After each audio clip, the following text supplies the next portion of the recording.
सबंध महाराष्ट्राचा लाडका रुस्तम वधवा दशमिंद केसरी बकासूर सध्या गुलालासाठी संघर्ष करतोय।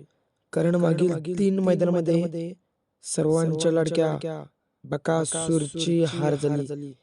भावांनो, एका हाराने लाडक्या देव बकासूरचा अस्तित्व काही संपत नसतोय, परंतु बरेच बकासूरच्या फॅन फॉलोइंगची इच्छा आहे की बकासूर टॉप पायऱ्यामध्ये पळो आणि जाईल त्या मैदानामध्ये गुलालाचा मानकरी हो। परंतु भावांनो, नवीन नंदींना उजेडात आणणारा हा देव बकासूर सध्या नवीन पायऱ्यामध्ये पळत आहे आणि नवीन बैलांना उजेडात घेऊन येण्याचं काम तो बकासूरच करू शकतो।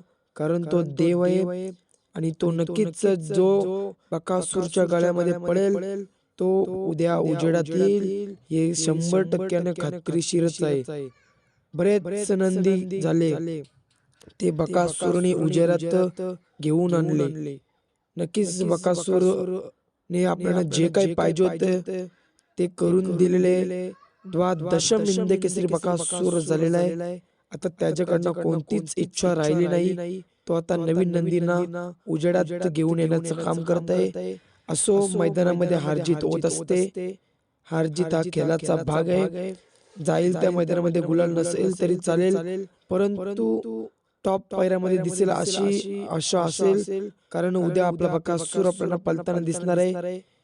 तर नक्कीच बघूया उद्या कोणासोबत पळेल। सध्या बकासूर आपल्याला दात पळताना दिसत आहे, परंतु बघूया उद्या पळताना दिसतोय की नाही। अपडेट मिळाली की उद्या बकासूर पळेल। धन्यवाद भावांनो।